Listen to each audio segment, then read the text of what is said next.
जिल्हा परिषद आणि पंचायत समितीच्या सार्वत्रिक निवडणुकीसाठी हालचालींना वेग आलाय। अर्ज दाखल करण्याच्या आजच्या चौथ्या दिवशी जिल्हा परिषद गटासाठी 3 तर पंचायत समिती गणासाठी 5 असे एकूण 8 उमेदवारी अर्ज दाखल झालेत। बुधवारी उमेदवारी अर्ज दाखल करण्याचा शेवटचा दिवस आहे, त्यामुळे आज शेवटच्या दिवशी मोठ्या संख्येने उमेदवारी अर्ज दाखल होण्याची शक्यता आहे। जोरदार शक्ती प्रदर्शन करत नागेवाडी जिल्हा परिषद गटातून शिवसेनेकडून शीतल अमोल बाबर यांनी उमेदवारी अर्ज दाखल केला, तर भाळवणी गटातून शिवसेनेकडून हिम्मत जाधव, करंजे गटातून शिवसेनेकडून सई आशिष कुमार शिंदे यांनी आज निवडणूक निर्णय अधिकारी तथा प्रांताधिकारी डॉक्टर विक्रम बांदल यांच्याकडे उमेदवारी अर्ज दाखल केला।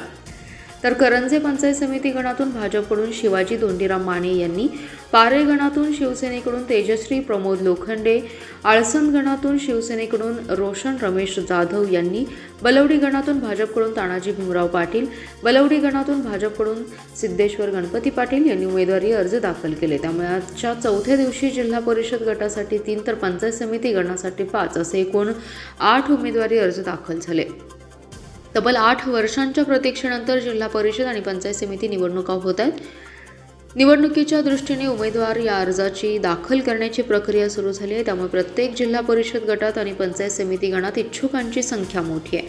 त्यामुळे योग्य आणि सक्षम उमेदवार निवडणे हे राजकीय पक्षांच्या नेत्यांपुढे मोठं आव्हान आहे। खानापूर तालुक्यात नागेवाडी, भाळवणी, लेंगरे आणि करंजे असे एकूण 4 जिल्हा परिषदेचे गट, तर नागेवाडी, गारडी, भाळवणी, आळसंद, लेंगरे, पारे आणि करंजे आणि बलवडी असे एकूण पंचायत समितीचे 8 गण आहेत। तुम्ही या ठिकाणी अर्ज दाखल केलाय, काय सांगाल? याला शक्ती प्रदर्शन म्हणायचं का नाही हे मला माहिती नाही, कारण हे शक्ती प्रदर्शन नाही, हे माझं बळ आहे। न बोलवता या सगळ्या महिला आमच्यासोबत इथे कोणाच्या कोणामार्फत माहिती मिळाल्यामुळे या सगळ्या इथे निवड देण्यासाठी आलेले आहेत। तर शक्ती प्रदर्शन म्हणण्यापेक्षा शक्ती देण्यासाठी इथे या सगळ्या कुठं अर्ज भरलाय, कुठल्या जिल्हा परिषद? मी स्वतः या निवडणुकीसाठी नागेवाडी गटातून स्वतः मी अर्ज भरलेला आहे जिल्हा परिषदेसाठी निवडणूक लढवली।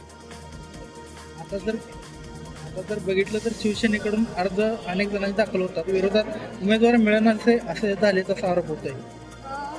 बाबर कुटुंबियांचा पहिल्यापासून एक मंत्र म्हणूया असं आहे की विरोधकांकडे लक्ष देण्यापेक्षा आम्ही आमच्या कामावरती लक्ष केंद्रित केलेलं आहे। त्यामुळे विरोधक कोणी आहे की नाही याकडे प्रामाणिकपणे माझं स्वतःचं लक्ष आहे। जिल्हा परिषदेवर शिवसेनेचा झेंडा फडकवायचं लक्ष आहे का? आता नगरपालिकेचं झालं, काय उद्दिष्ट आहे? माफ करा, लहानपणी मोठा राजनीती आहे, पण हा प्रश्न विचारण्यापूर्वी एवढं लक्षात येणं अपेक्षित आहे की मी अशा महामानवाची सून आहे की ज्यांनी पद आणि कुठल्याही कारणास्तव स्वतःच्या स्वार्थास्तव कधीही कुठली निवडणूक लढवलेली नाही आहे। आणि आम्ही आता जिल्हा परिषदेसाठीच ही निवडणूक लढवतो आणि दोन्ही तालुक्यांनी लटवाडी आणि खानापूर तालुक्यात आमच्या सगळ्याच सीट्स पंचायत समितीच्या आणि जिल्हा परिषदेच्या याव्या याच्यासाठीच बाबर कुटुंबीय